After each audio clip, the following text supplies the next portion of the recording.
Women's Reservation Bill pass Khlaijak phano abono implement Khlainani Mwchungjakya hakotor hafang phasalo haste Congress bobono kaisa kokthum panda khlaiai abohai henai no koksil samungti saka Congress bodoni MLA Sudip Barman kokthum pandawo kok shanani thangai Congress bodoni MLA Sudip Barman koksil samungti shakha hakotor hafang borongni chugyano kholopnani 2024 Lok Sabha chongmarini sikang Parliament tubukha Women's Reservation Bill hunoi abohai kheno Narendra Modi ni hafangni jorawo thokai jagoi tongkha thuruk bosungni lukuro khunoi bo koksil samungti shakha Congress bodoni MLA Sudip Barman অর্থাৎ মোদি সরকার শুনেও শুনছে না গুরুত্ব উপলব্ধি করেও তারা বোঝার জন্য তারা আগ্রহী নন এই কাস্ট সেন্সাসের গুরুত্বটা যদিও সারা ভারতবর্ষের আম জনসাধারণ দাবি করছে কাস্ট বেস সেন্সাসটা করার জন্য স্পেশালি যারা দলিত যারা আদিবাসী এবং যারা ওবিসি সম্প্রদায়ভুক্ত লোক তাদের এই দাবি মোদী সরকার কর্ণপাত করার জন্য আগ্রহী নন এর প্রেক্ষিতে কংগ্রেস ওয়ার্কিং কমিটি জোরালো দাবি জানাচ্ছে যে কাস্ট বেস সেন্সাস সারা ভারতবর্ষে করার জন্য এবং এক্সিস্টিং যে আপার লিমিট যে রিজার্ভেশন রয়েছে বিভিন্ন ক্ষেত্রে সেটা যে 50% মধ্যে যে আবদ্ধ রয়েছে তার বেশি করা যাবে না যদি কাস্ট বেস সেন্সাসটা হয় কিংবা যেটা হয়েছিল মনমোহন সিংয়ের জামানায় 2011 সালে তার রিপোর্ট যদি প্রকাশিত হয় তাহলে সুপ্রিম কোর্টেও তাদের যে স্ট্যান্ড সেই স্ট্যান্ড থেকে সরে আসতে বাধ্য কাজে আমরা এই রিজার্ভেশন আপার লিমিটটাকে বাড়ানোর দাবি জানাচ্ছি এটা কংগ্রেস ওয়ার্কিং কমিটিতে আমরা রিজলভ করেছি এর প্রেক্ষাপটে আমি একটু যদি আপনাদের না বলে আপনারা বুঝতে পারবেন না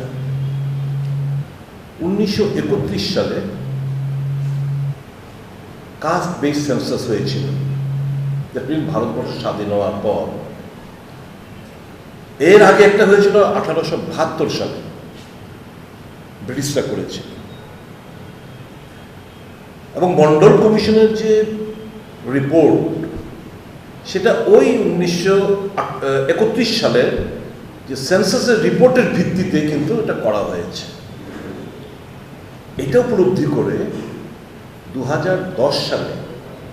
ডক্টর মনমোহন সিং এর সরকার এই বিষয়টা গুরুত্ব নিয়ে উভয় house of the parliament Lok Sabha রাজ্যসভাতে এখানে ডিসকাশন করে তার গুরুত্বটা বুঝিয়ে দেওয়ার চেষ্টা করা হয়েছে এবং সর্বসম্মতক্রমে এই কাস্ট বেস সেন্সাস করার জন্য প্রস্তাব সবাই সম্মতি দেয় ওই 2010 ডিসকাশনের পর 2011 সালের 29 জুন আমাদের ত্রিপুরা রাজ্যে সাংকলা ভিলেজ হেজামারা ব্লকে ওয়েস্ট ডিস্ট্রিক্টের আন্ডারে এটা কাস্ট বেস সেন্সাস 2011 সালে ফার্স্ট লঞ্চ করা হয়েছিল সাংকলা ভিলেজ হেজামারা ব্লকের ওয়েস্ট ডিস্ট্রিক্টের আন্ডারে 2015 সালে 3 জুলাই এটার যে ফার্স্ট ফাইন্ডিংস এটা দিয়ে দেন বিজেপি গভর্নমেন্টের ফিনান্স মিনিস্টার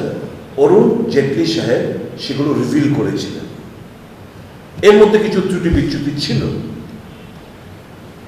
এই যে কাস্ট সেন্সাস হয়েছে তার মধ্যে ত্রুটি বিচ্যুতি ছিল বলে এটাকে আবার পাঠানো হয়েছে প্রত্যেকটি স্টেটগুলোতে রেকটিফাই করার জন্য এবং একটা report parliamentary committee on rural development লোকসভায় সাবমিট করেছে স্পিকারের মাধ্যমে অন অগস্ট 31, 2016 সালে যে 98.87% on individual caste and religion is error free অর্থাৎ 2016 সালের প্রায় 99% ত্রুটি বিচ্যুতি যেগুলো ছিল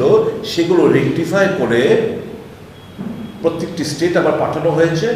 এবং ওই পার্লামেন্টারি কমিটি অন রুল আর্ট ডিপার্টমেন্ট লোকসভাতে 31 অগস্ট 2016 সালে এগুলো জমা করেন। অর্থাৎ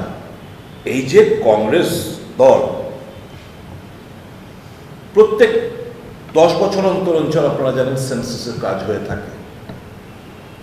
আমাদের লাস্ট 2011 সালে সেন্সাস হয়েছিল। তার মোদী সরকার এগুলো ইচ্ছাকৃতভাবে এই যে ডেটা, সেই ডেটাটা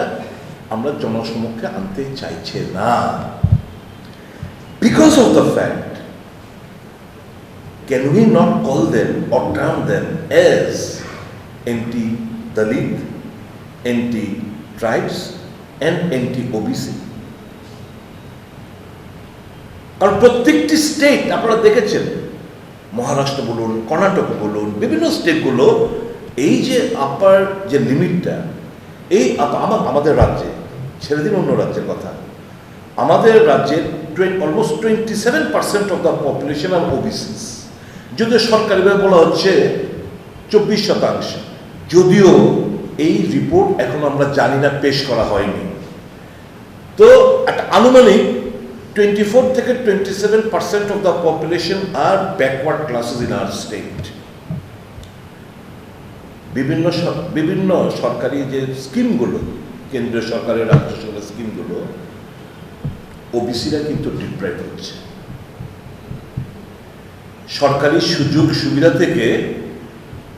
তার যে ন্যায্য অধিকার, সেগুলো থেকে তারা ডিপ্রাইভ হচ্ছে। চাকরির ক্ষেত্রে বলুন, বিভিন্ন স্কিমের আওতার মধ্যে এদেরকে আনা থেকে বলুন, সমস্ত ক্ষেত্রেই, পড়াশোনার ক্ষেত্রে বলুন, on each and every sphere OBC জনসংখ্যার গোষ্ঠীর লোকরা কিন্তু ডিপ্রাইভ হচ্ছে in our state and across the country.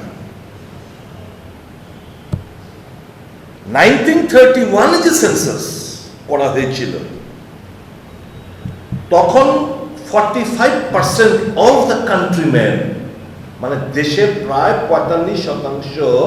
লোক ওবিসি সম্প্রদায়ভুক্ত। এটা কমার কথা, এটা বাড়ার কথা।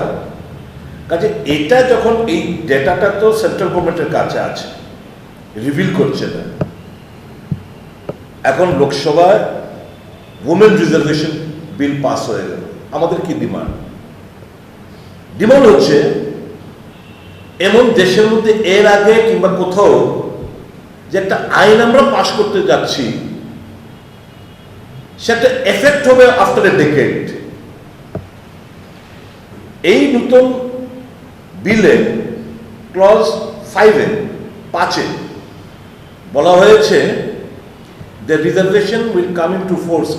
after what? After census and after delimitation. It's a long process. তো মোদী সাহেব, মোদী সরকার আজকে যদি বুঝতাম যে এই 2024 লোকসভা থেকে এটা এবং বিধানসভা পরবর্তী যে বিধানসভাগুলো হবে, এর মধ্যে একটা এফেক্ট দেবে, আমরা হার্ডলি ওয়েলকাম করতাম। आशालनि कक्थुम पान्दावो एमएलए सुदीप राय बर्मनो कारै बोमानजाखा हास्ते कांग्रेसनि आजुकफां आशिष कुमार साहा राजा खरागुली निशिमी अमितनि कक्थुम चिनी खरां।